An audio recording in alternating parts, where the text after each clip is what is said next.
भगवान शिव से कभी दूर मत होना।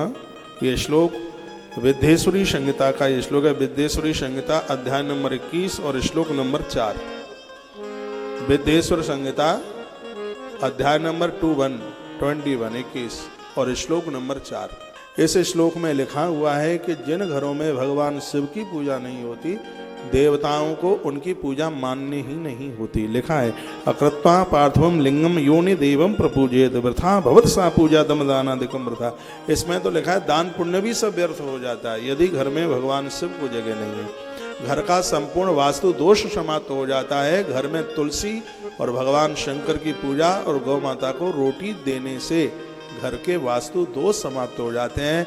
ऐसा मत्स्य पुराण के अंतर्गत लिखा है। तो मैं एक बार में फिर निवेदन करना चाहूँगा कि भगवान शिव को भी अपने जीवन में स्वीकार कीजिए। विद्यार्थी पुरुष प्रीत्या सहस्रमित पार्थवम।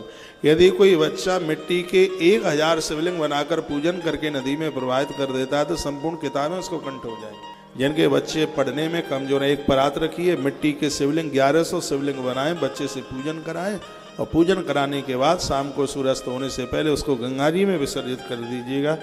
बहुत आनंद हो जाएगा। लिखा है, स्पष्ट वर्णन है उसमें, तो इसको बात को दबाया नहीं जा सकता।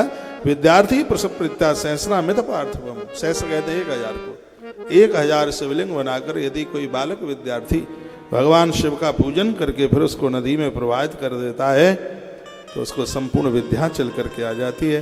पुत्रार्थी सांस सहस्रम वस्त्रार्थी सतपंचकम। यदि किसी को संतान का अभाव है तो 500 मिट्टी के शिवलिंग पूरे सावन के महीने में या शिव महारात्रि के दिनों में या सोमवार को या फिर प्रदोष वाले दिन, हर प्रदोष में 500 मिट्टी के शिवलिंग बनाकर उनका पूजन करे, फिर उसको नदी में प्रवाहित कर दे, उसकी वंश वृद्धि रुकेगी नहीं। आज का समय एक ऐसा है कि लोग नारी की कोख को बांध देते हैं, जिसको कोई मेडिकल प्रॉब्लम नहीं होती, कोई दिक्कत नहीं होती, फिर भी संतान नहीं होती। ये लोग ऐसा उटपटांग तांत्रिकों से मिलकर के ऐसा कर देते हैं। तो भगवान शंकर की ऐसी पूजा है कि जिसको करने से किसी का तंत्र मंत्र चलता ही नहीं है उसके ऊपर। तो इस बात को आप लिख लीजिएगा जो मैं आपको बोल रहा हूँ। प्रदोष वाले दिन या सोमवार को या पूरा सावन का महीना 500 मिट्टी के शिवलिंग बनाकर वह पति और पत्नी उनका पूजन करे, फिर उसको नदी में प्रवाहित कर दे। तो इस ग्रंथ में वर्णन किया गया है कि पुत्रार्थी साध सहस्रम अर्ध सहस्रम। 1000 का आधा 500 ही होता है, संस्कृत के शब्द हैं। तो 1000 का आधा 500 होता है। 500 शिवलिंग नित्य बना करके और उनको नदी में उसको प्रवाहित कर दें, बहुत आनंद हो जाएगा।